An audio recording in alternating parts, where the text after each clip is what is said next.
In this lecture, we are going to talk about privacy attacks. We're going to start with two categories of privacy attacks: social engineering and technically based attacks. We are then going to look at three sources of data breaches. We are going to discuss the difference between black hat and white hat hackers, and we will conclude with a short discussion of spam email. For the CIPP US, you need to know that there are two categories of attacks: social engineering and technically based attacks. Social engineering is the manipulation of human vulnerability. I've highlighted the word human here because that's the main point of differentiation. An example of social engineering is phishing. For bad actors that deploy phishing campaigns, what they're looking to do is trick an individual. They will trick an individual into giving up a username or password, to clicking on a link, or in some other way deploying some malicious software, for example. In the case of a technically based attack, what the hacker is looking to do is manipulate software or code. And so perhaps there's a known vulnerability. The hacker knows what this vulnerability is and is exploiting that in order to gain access to network or resources that they otherwise should not have access to. Technically based attacks include hacking into a network, cross-site scripting, an SQL injection, or cookie poisoning. For the last two here, SQL injection and cookie poisoning, you don't need to understand what those terms are for CIPP US. You only need to know that if you see those, that those are types of technically based attacks. In both cases, with social engineering and technically based attacks, we have someone or something is being exploited in order to provide unauthorized access. We talked just a moment ago about phishing. This is a deceptive email, for example, where a victim is tricked into clicking on a link, and that link provides a bad actor with access, or perhaps even unknowingly downloads malware onto the victim's device. There are two other forms of phishing that you need to be aware of. One is spear phishing.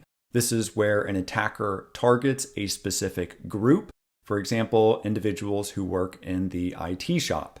And bad actors will usually glean details from publicly available information, often social media. Let's say a bad guy wants to get access to your computer. Well, often what happens with spear phishing is the bad actor knows the organization that they want to attack. And so they may search up on LinkedIn, for example.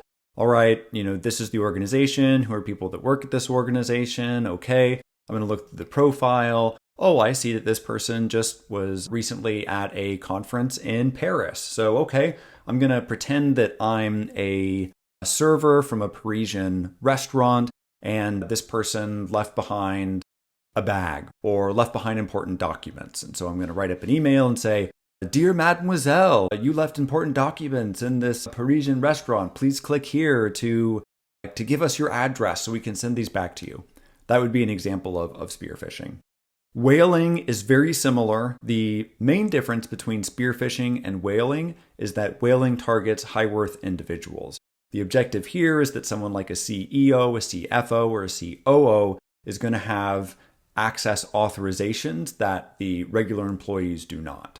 Technically based attacks include malware, viruses, worms, spyware, and ransomware. Let's talk about each of those.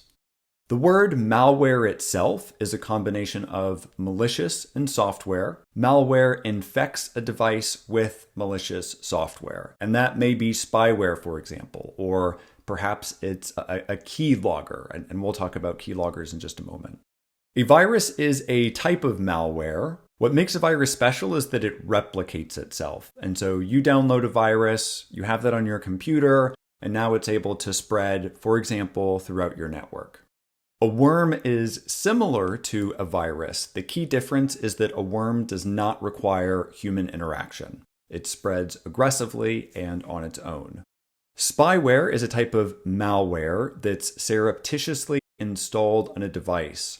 Once installed, it can provide the bad actor with access to the individual's webcam, to their microphone, or log keystrokes.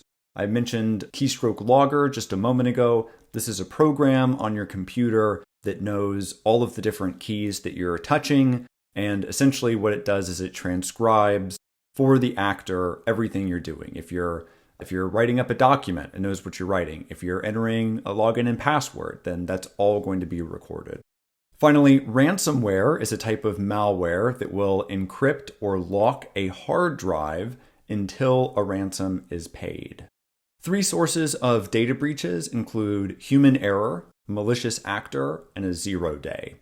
The human error, I feel like we've mentioned quite a few examples already. This is where an individual unknowingly or mistakenly causes a breach. Perhaps you leave a folder of files at the coffee store. Perhaps you inadvertently email a list of social security numbers to the wrong person. Those are examples of human error. A malicious actor, this is where a hacker exploits a human vulnerability via social engineering, or it could even be a technically based attack. And a 0-day, this is an unknown software vulnerability. 0 days are often held in secret until a bad actor is ready to exploit them. So it's not completely unknown. There's someone that knows about it, but they're holding it very close to their chest, waiting for the right moment to use it. Let's talk a little bit about black hats and white hats. A black hat is a malicious actor. This is someone who's exploiting human and software vulnerabilities, again, to obtain unauthorized access to a network or to resources. A white hat hacker, in contrast, is someone who is looking for vulnerabilities, but with the objective to identify and patch those vulnerabilities. This could be someone such as a system administrator, a pen tester, pen here standing for penetration, and again, they want to identify vulnerabilities and fix them. Other online concerns that we should have include location tracking. The iPhone 12, for example, included more than 10 different sensors. We all know about the GPS sensor that tells us how to reach our destination. There are also sensors such as the accelerometer, which can tell how fast we're moving and in which direction. Location-based services. This is where our location data is given to an application in order to provide some type of service. That service may be to let us know which restaurants or coffee shops nearby are offering deals, or which of our favorite shops within a shopping mall are having promotional deals. And wearable technology. This is also lumped in with the Internet of Things, which we'll talk about later. Wearable technology includes smartwatches, augmented reality or AR glasses, hearing aids, pacemakers, insulin pumps, etc. Any type of technology that we wear on our body or installed in us for medical reasons, these devices communicate with the internet. In this lecture, we've talked about 2 categories of attacks. Those are social engineering and technically based attacks. Examples of social engineering include phishing, spear phishing, and whaling. Examples of technical attacks include malware, viruses, worms, spyware, and ransomware. The 3 major sources of data breaches are human error, malicious actors, and 0 days. We also discussed the difference between black hats and white hats. Remember that a black hat is a malicious actor, whereas a white hat is someone who is looking for vulnerabilities, but with the objective of identifying and patching or fixing those vulnerabilities. And we concluded with 3 other online concerns. These include location tracking, location-based services, and wearable technology.